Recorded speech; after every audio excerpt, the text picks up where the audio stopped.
Hi, welcome back, everybody. So, as you can tell, we're taking a little bit closer look at the speckled trout than we normally do today. So I went out to my local NC waterway here and I dropped down 3 GoPro cameras. And before you think that I'm totally insane for dropping a bunch of GoPros down in the salt water, if you would just give me just a moment to explain. So about 9 years ago, I was out bank fishing with a friend of mine named Charlie, and just a normal, sunny day. It was like July, I think, and I had thrown out a live mullet, and it had barely hit the bottom, and the rod bends over, starts screaming. At some point during this fight, my buddy Charlie gets a look at the fish, and he says, "Dude, I think it's a trout." And I was using a 5000 series reel that day, so it's like something I use for the surf, and the fish had pulled drag. So I don't remember exactly what I said to him, but it was something along the lines of, "You're high, it's a trout." No way there's a trout. Got to be a stingray, got to be a redfish, something like that. Anyways, a few minutes later, I got the fish up on the bank. I got to look at her. I literally dove in the water, grabbed her with both arms and like a bear hug, laid up onto the bank, and just laid on this fish until I knew she wasn't going to flop away and get back in the water. I immediately called a friend and informed him that I had just broken the North Carolina state record for a speckled trout. And while she did not get near the state record, it was an amazing fish. She was 28.5 inches. And she set me on my course of wanting to know everything I could to catch as many of these awesome fish as I possibly could. I would like to note, I don't condone killing these big fish. I do not do it anymore. I just didn't know better when I was new. Anyway, I scoured the internet. I bought every lure that I could possibly afford. Some I probably couldn't. I watched every YouTube video that was out there. I talked to hundreds of fishermen in my area, if not 1,000 or more even. And you get a lot of conflicting information. Eventually, you always run into something that completely breaks the rule. Anytime I have felt like I have speckled trout really figured out, you'll find a situation where they just completely flip on you. They behave in a way that's very different. A lot of guys say a lot of things that I'm telling you this video today will show to be inaccurate, right? So I ended up getting about 6 hours of footage from here. I combed through it again and again. I rewrote what I wanted to talk about again and again. I really came out feeling like there were 3 very relevant, useful topics that can help you guys catch more fish, understand fish better. And one thing that's just, if you're not super familiar with them, it'll definitely help you as well. Let's get to it. All right, positioning. This is number 1. I know everybody's experienced this, so I'm just going to hit you with a scenario. You're out fishing your local waterway, you're moving along, cast, boom, suddenly it's on. Somebody has hit the magical speckled trout light switch, and it is fish after fish as fast as you can pull them in for about 3 minutes. And then as quickly as that switch got flipped on, it gets flipped right back off, and you're left scratching your head trying to figure out what on earth is going on. It's happened to me more times than I can count. I think it's happened to pretty much every trout fisherman around. So we're going to take a look at the footage and see what these trout can tell us on video about why this might be happening. All right, so I know you can see those first fish. I'm not so sure that you can see these guys super well. They're fairly big trout moving through. You see some in the background, just kind of shadows. But look, just keep watching and see if you see something that starts to look the same in every clip.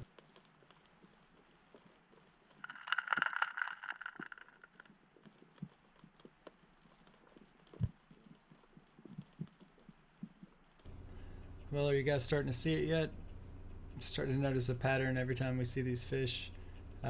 We tend to think, or I always tended to think, that these fish kind of just laid wait in the current, waiting for bait to come past. I don't know how well you can see this fish here. He's in the top left corner, but you can see him. I mean, they're moving. They are always moving, clip after clip. Even all of the other clips where I'm trying to show examples of something else, all of the fish are always on the move. These guys are kind of holding, but at the same time, they're on the move. See, and they're taking off. So they're kind of resisting the current, holding in the current, but they're also constantly moving, swaying this way and that way, coming forwards and backwards. We just see it again and again and again in every single clip. These fish are not sitting still. These fish specifically, because we will cover something where they do it a little differently.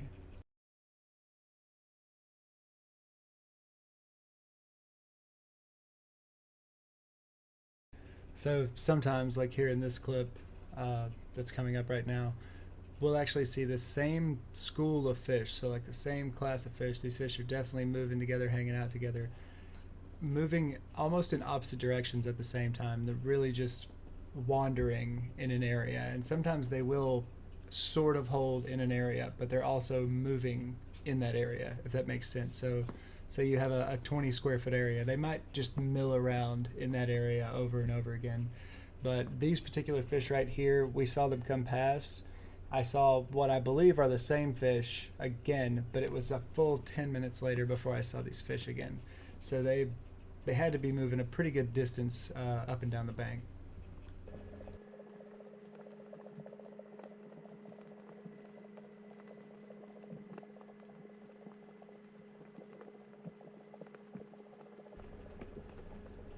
So there's a big girl that's about to come into the top left of the screen. That's something we're going to talk about next. I don't know if you could see her, just her shadow there, but that's a pretty big trout. She's probably 22 or 23 inches. All right, so that's wrapping it up for the positioning portion. We're going to move on to number 2. Schooling.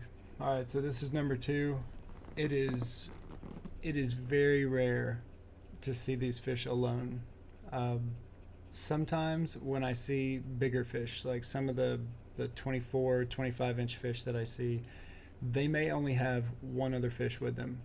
But when we get down into the, especially when you get down into the really smaller classes, you tend to see a lot more fish. So that 17 to 21, 22 inch range, these fish are packed in together all the time, sometimes in big numbers, sometimes not in such big numbers, but these fish are always together. If you catch a trout and you're not catching more trout, they may be on the move, but do not take off and just assume that there are not more fish there. If you catch one, you really need to work them over, because a lot of times there are a ton more fish down there. On this particular day, I shot footage in I think 6 different locations.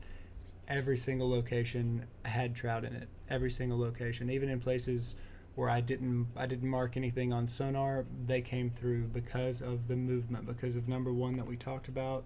The fish are moving around that whole area. There's a large biomass of trout of lots of different sizes moving all over the place. So I could show you 1,000 more examples of these fish schooling together. The principle's the same. If it's bigger fish, it's less common to see a lot of them together. I have seen a lot of them together, not on this day. I've lost one of my GoPros, so I lost a whole bunch of footage that was on that. I had already previewed it, but I lost it later in the water. The next clip coming up, I think you guys might find pretty interesting. This trout was a little bit confused. So what you're seeing on the screen here, if you look at the tail, see the tails of these fish are forked. These are actually bluefish. But if you look right here, see the black tail on this fish that's heading up to the right? That's actually a trout schooling with these blues. So occasionally you get a trout that's just kind of a weirdo. So we're going to finish this off with a clip showing what I saw with these bigger fish. So that's a pretty decent sized trout coming by there. And you might almost think he's alone if you couldn't see the shadow in the background there. It was hard to see, but there was one more fish with that larger fish. So moving. All right, schooling by size. This is number 3. I know we hear a lot of people say this. It's something very common to hear. We had to pick through all the small ones to get some decent fish. They'll say that speckled trout mixed together, the big ones and the small ones mixed together. This is not entirely untrue, but it's also not true at all in a way. You really have to pay attention here. I'm going to try to give the best examples I can. Pay attention to the size of the fish. I know it's hard to get scale on these guys sometime, but what we actually come to see is the larger fish will sometimes occupy a similar area, but they're almost always higher in the water column. Now, these fish are like maybe 15, 16 inch fish. We're going to jump from these to some fish that are even smaller. I need you guys to really be on your game, paying attention for these next few clips, because the camera's actually on the move and it's kind of hard to spot them. But we're going to pass several like true dinks. All right, so you got to really be on the lookout for these fish. We actually just saw one there. You could slow it down if you want to. We're really just trying to get the principle. There was another fish. We actually see something interesting. So how I talked about how these fish were always on the move before, when we get to the real dinkers, the real spikes, like we're talking 8 to 12 inch fish, we actually see them tight to the bottom, like we're really tight to the bottom and stationary. Every single really small trout that we saw today in every spot was tight to the bottom and not on the move. All right, so right here we see something pretty interesting. That's a smaller trout there, and then there's a big one behind it, but you see the big one was higher in the water column. Yeah, interesting. So this is actually the best example I have. If you watch the top left-hand corner of the frame, you're about to see a big trout come into view. She's going to turn and go back out as well. Pay attention to how high up she is. The clip is about to switch over. The camera hasn't moved, but it's a different point in the tide. And here in just a second, we're going to see a smaller trout come in, and you can look at the massive depth difference that these fish are holding at. So this, for a small trout, for a real dinker like this one, he's kind of moving around pretty good until now. I mean, he stays in this clip here for the next 10 minutes. We don't see another big trout. He's there by himself, holding tight to the bottom.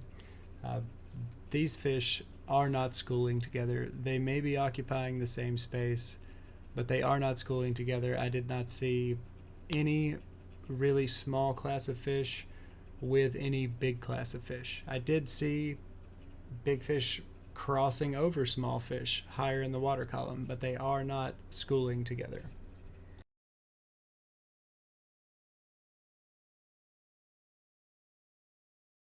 So in summary, trout are always on the move. At least all the trout that we want to target are on the move. They are schooling. The smaller classes of fish tend to school in larger numbers. I just assume these fish have been sticking together their whole life. I don't know that for a fact, and this is one snapshot of one area in North Carolina. It may or may not apply to all trout everywhere, but I do see similar patterns everywhere in my area that I have observed fish.